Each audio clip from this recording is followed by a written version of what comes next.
ঐকমত্য কমিশনে যে খসড়া প্রস্তাব জমা দিয়েছে তাতে বিএনপি হতাশ হয়েছে বলে দাবি করেছেন বিএনপির স্থায়ী কমিটির সদস্য সালাউদ্দিন আহমেদ।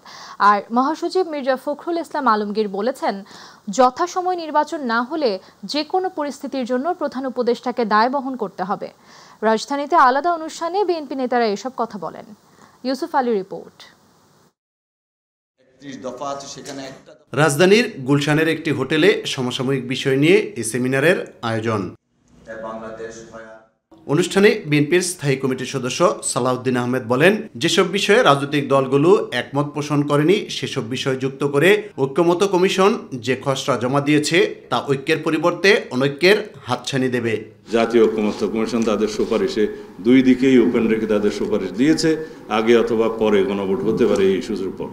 এখন মূল প্রশ্ন সেটা নয়, যার উপরে গণভোট হবে জুলাই জাতীয় সনদ যেটা স্বাক্ষরিত হয়েছে সেটা তো এই সনদে নাই, সেটা গতকালকে সুপারিশের মধ্যে নাই।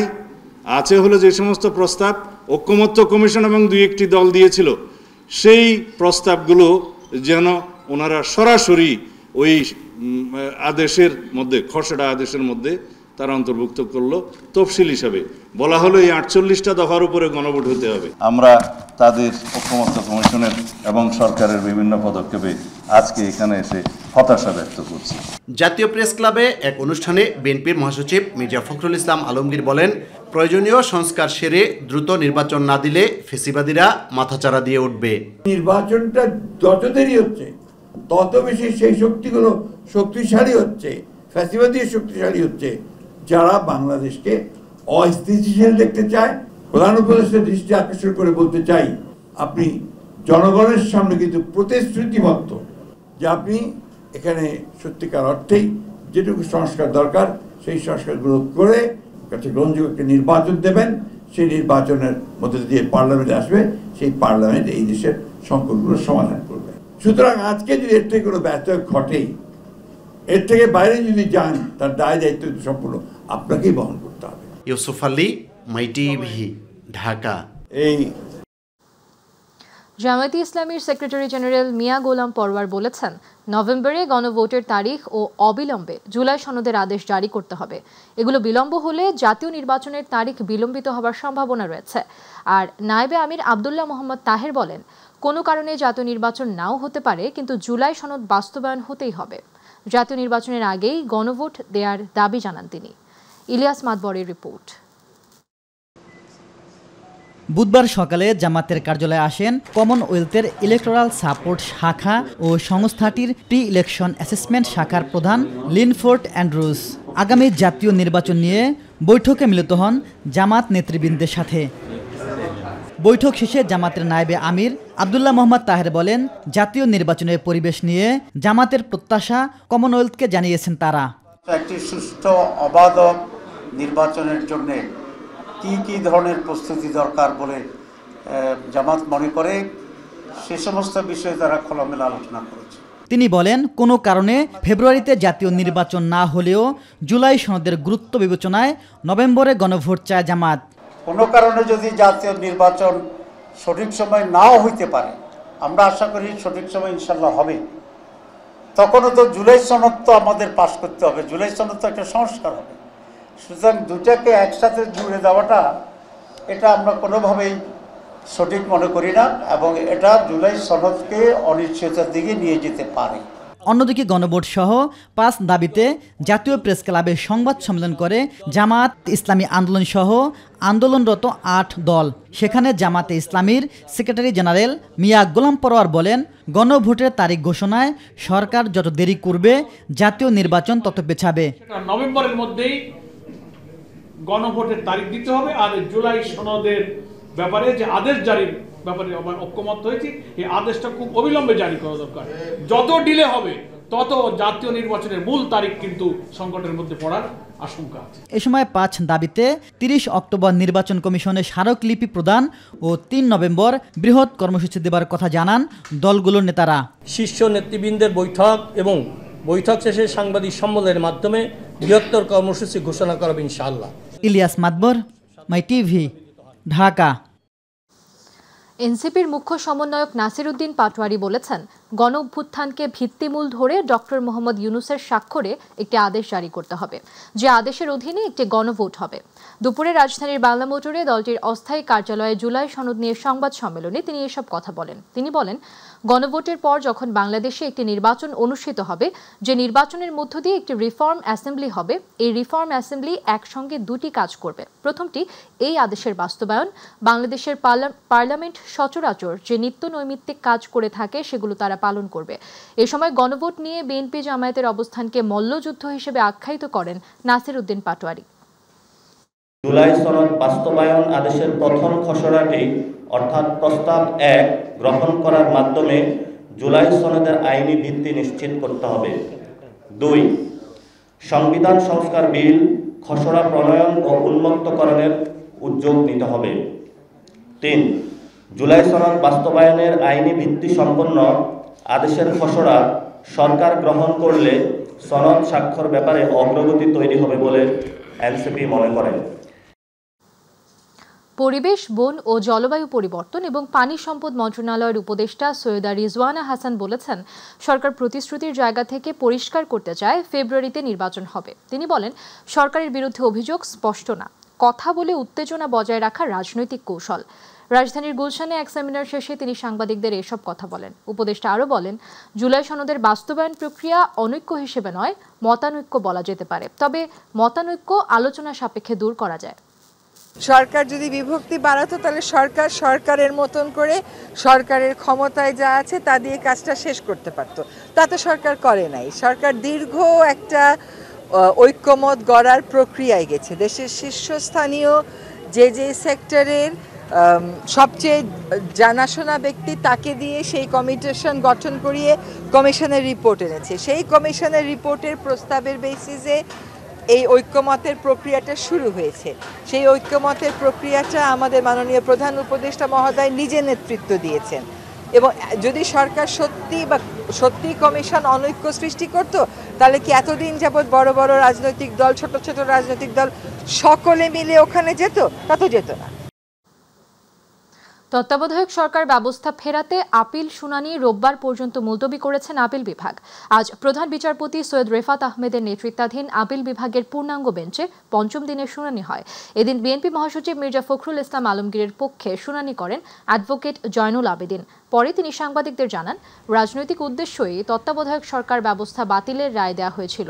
এ রায়ের মাধ্যমেই দেশে হানাহানি, মারামারি ও আয়নাঘর তৈরির পথ সুগম হয়েছে। এর আগে মঙ্গলবার তত্ত্বাবধায়ক সরকার ফেরানোর আবেদন জানিয়ে শুনানি শেষ করে জামায়াত। বিচার বিভাগ তার দায়িত্ব পালন করতে পারে নাই অথবা করেন নাই। গুম হওয়া ব্যক্তিদের হেভিয়াস কর্পাস আমরা করতে পারি না। আমরা এটাও বলেছি যে আইনজীবীরাও তাদের দায়িত্ব তারা পালন করতে পারে না এই ফ্যাসিস্ট সরকারের কারণে এবং এই 13 অ্যামেন্ডমেন্ট বাতিল হওয়ার কারণে। আগামী দিনে আরও আর্গুমেন্ট হবে। আপনার আগামী রবিবার, কালকের দিন বাদে, পরশু 2 দিন বাদে, আগামী রবিবার আপনাদের আমন্ত্রণ থাকলো। বিয়ারিং প্যাড সহ মেট্রো রেলের সার্বিক নিরাপত্তা ও রক্ষণাবেক্ষণের বিষয়ে বিশেষজ্ঞ কমিটি গঠন করে 30 দিনের মধ্যে প্রতিবেদন দাখিলের নির্দেশ দিয়েছেন হাইকোর্ট। এছাড়া মেট্রো রেলের বিয়ারিং প্যাড পড়ে নিহত ব্যক্তিকে 2 কোটি টাকা ক্ষতিপূরণ কেন দেওয়া হবে না মর্মে রুল জারি করা হয়েছে। আজ জনস্বার্থে করা এক রিট আবেদনের প্রাথমিক শুনানি শেষে বিচারপতি ফাহমিদা কাদের ও বিচারপতি আসিফ হাসানের হাইকোর্ট বেঞ্চ এই আদেশ দেন। এর আগে গতকাল হাইকোর্টে জনস্বার্থে রিটটি দায়ের করেন সুপ্রিম কোর্টের আইনজীবী ব্যারিস্টার আব্দুল্লাহ আল মামুন।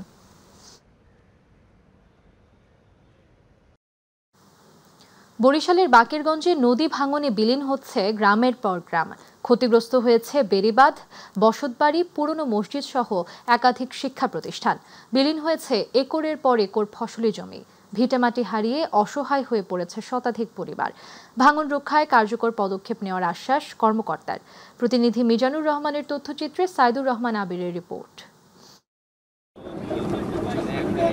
বরিশালের বাকেরগঞ্জ উপজেলার কারখানা, তুলাতলা, পাণ্ডব, রাঙামাটি, গোমা, খয়রাবাদ, পায়রা ও বিষখালী নদীর তীরবর্তী এলাকাগুলো দ্রুত নদীগর্ভে বিলীন হয়ে যাচ্ছে। নদী ভাঙনে হাজারো ঘরবাড়ি, শিক্ষা প্রতিষ্ঠান, ফসলি জমি ক্ষতিগ্রস্ত হচ্ছে। অবৈধভাবে বালু উত্তোলন ও মাটি কাটা বন্ধ করে স্থায়ী বাঁধ নির্মাণ না করলে অচিরেই নদী গ্রাস করবে আরও অনেক গ্রাম। স্থানীয়রা বলছেন, প্রশাসন ব্যবস্থা না নিলে কয়েক বছরের মধ্যেই হাজারো পরিবার নিঃস্ব হয়ে পড়বে। এবং জায়গা জমি অর্থ সম্পদ যা সব নদীতে নিয়ে গেছে। এমন ভাবে নিঃস্ব হয়ে গেছি, আমার ঘর বাড়ি উঠাবার কোনো সামর্থ্য নাই। কষ্ট ভোগ করতেছি, কোথাও জায়গা জমি করতে পারি না, সে সম্বল নাই। বালি উঠানো যদি বন্ধ হয় তাহলে আশা করি তাহলে আমাদের এই নদী ভাঙবে না। আমাদের জন্য যদি সরকার এই নদী একটু পাইনিং করে দেয়, ভাঙনটা কমায়, তাহলে যারা আছে তারা একটু শান্তিতে বসবাস করতে পারবে। উপজেলা নির্বাহী কর্মকর্তা বলেন, ভাঙন কবলিত এলাকা পরিদর্শনের পর পানি উন্নয়ন বোর্ডকে বিষয়টি জানানো হয়েছে। উপজেলা প্রশাসনের পক্ষ থেকে দ্রুত পদক্ষেপ নেওয়া হবে। জেলা পর্যায়ে যে মাসিক মিটিং হয় সেখানে আমি এই বিষয়ে উপস্থাপন করেছি। সেখানে পানি উন্নয়ন বোর্ডের সম্মানিত এক্সএম মহোদয় ছিলেন।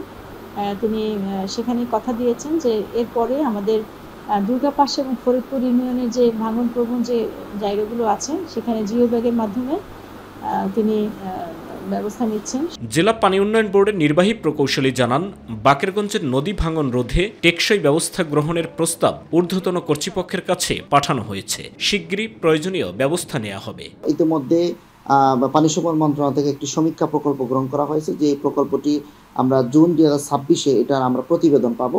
সেই প্রতিবেদন এবং সমীক্ষার সুপারিশের আলোকে আমরা এই বাকেরগঞ্জ উপজেলার যে স্থানগুলো নদী ভাঙন, তার জন্য একটি স্থায়ী প্রকল্প ডিপিপি প্রণয়নের কার্যক্রম আমরা শুরু করতে পারি। সাইদুর রহমান আবির, মাই টিভি নিউজ ডেস্ক। সিরাজগঞ্জের শাহজাদপুরে প্রায় 4.25 কোটি টাকা ব্যয়ে নির্মিত সেতুতে উঠতে এখনও লাগে সাঁকো। শুনতে অবাক মনে হলেও এমন ভোগান্তি পোহাতে হচ্ছে উপজেলার 3টি ইউনিয়নের 14টি গ্রামের প্রায় লক্ষাধিক মানুষকে। সেতুর দুই পাশে রয়েছে প্রায় 20 থেকে 25 ফুট দৈর্ঘ্যের বাঁশের সাঁকো, যেখানে প্রতিদিন ঝুঁকি নিয়ে পারাপার করছেন স্থানীয়রা। এতে প্রায়ই ঘটছে ছোট বড় দুর্ঘটনা। প্রতিনিধি জাকারিয়া মাহমুদের পাঠানো তথ্যচিত্রে বিস্তারিত জানাচ্ছেন জুবাইর রহমান। সিরাজগঞ্জের শাহজাদপুর উপজেলার খুকনি ইউনিয়নের কাইজ্জা বিশ্বনাথপুর নতুনপাড়া এলাকায় কোনাই নদীর ওপর নির্মিত 60 মিটার দীর্ঘ এই সেতুটি স্থানীয়দের দীর্ঘদিনের প্রত্যাশা পূরণের কথা ছিল, কিন্তু সেতুটি নির্মাণের 8 মাস পার হলেও এখনও হয়নি দুপাশের সংযোগ সড়ক। ফলে খুকনি, বিশ্বনাথপুর, কাইজ্জা, নতুন ঘাটাবাড়ি, সরাতৈল, রূপসী, সৈয়দপুর ও চ্যাংটাপাড়া সহ আশপাশের প্রায় 30,000 মানুষ এখন চরম দুর্ভোগে পড়েছেন। কষ্ট করে নিয়ে গেছে, আবার এই আজকে কষ্ট করে আনতেছি, আবার কালকে নিয়ে যাবো। আমাদের যাতায়াতের অনেক অসুবিধা হচ্ছে। কাজ করা শেষ হয়েছে, কিন্তু কন্ট্রাক্টর যে কন্ট্রাক্ট ঠিকাদার সে মাটিটা ফালায় নাই, মাটিটা ভরাট করে নাই। আমরা গ্রাম লোকজন টাকা তুলে দিছি, কিন্তু কন্ট্রাক্টর আমার এই কাজ করে না। আমার খুব বেকার দেহা আমরা দিছি, রুগী লিয়ে যা হারি না, গাড়ি যা হারে না, একটা ভ্যান লিয়ে একটা রুগী লিয়ে যাবো তা যা হারি না, আমরা একটা বস্তা তাই না হারি না। স্থানীয় সরকার প্রকৌশল অধিদপ্তরের অর্থায়নে 2021-22 অর্থ বছরে সিরাজগঞ্জ অবকাঠামো উন্নয়ন প্রকল্প এর আওতায় 3,74,85,037 টাকায় নির্মিত হয় এই সেতু। ঘাটাবাড়ির লাইন ভাঙছে, এই রাস্তায় লোকে পথ হয়েছে, আর মানুষের খুব কষ্ট হয়েছে ব্রিজ দিয়ে যাওয়ার। তাই রাস্তা, শুধু এই রাস্তাতে আমরা খুব ভোগান্তিতে আছি। 3,74,85,037 টাকায় নির্মিত হয় এই সেতু। কাজের দায়িত্ব পায় ঠিকাদারি প্রতিষ্ঠান messrs Yunus and brothers private limited. এদিকে দীর্ঘদিন যাবৎ ঠিকাদারকে চিঠি দিয়েও তাকে কাজ করানো যাচ্ছে না বলে জানান সংশ্লিষ্টরা। অতি দ্রুত জনগণের যাতে তার কষ্টের কমে এবং জনদুর্ভোগ যাতে না হয় সে ব্যাপারে আমরা ব্যবস্থা নিচ্ছি। দুপক্ষের সাথে কথা বলে জনগণের দুর্ভোগ দ্রুত সমাধান করা হবে বলে জানিয়েছেন উপজেলা নির্বাহী কর্মকর্তা। উপজেলা প্রশাসনের সাথে কথা বলে তারা যেন সংশ্লিষ্ট ঠিকাদারের সাথে যোগাযোগ করে কাজটা দ্রুত সম্পন্ন করে সে ব্যবস্থা তারা গ্রহণ করবে। এই বিষয়ে আমি তাদেরকে যত দ্রুত সম্ভব তাদেরকে আমি নির্দেশনা দিয়ে দেব। দ্রুত সেতুটির সংযোগ সড়ক তৈরি করে লক্ষাধিক মানুষের দুর্ভোগ লাঘবের জন্য ঊর্ধ্বতন কর্তৃপক্ষের আশুদৃষ্টি কামনা করে এলাকাবাসী। জুবাইর রহমান, মাই টিভি নিউজ।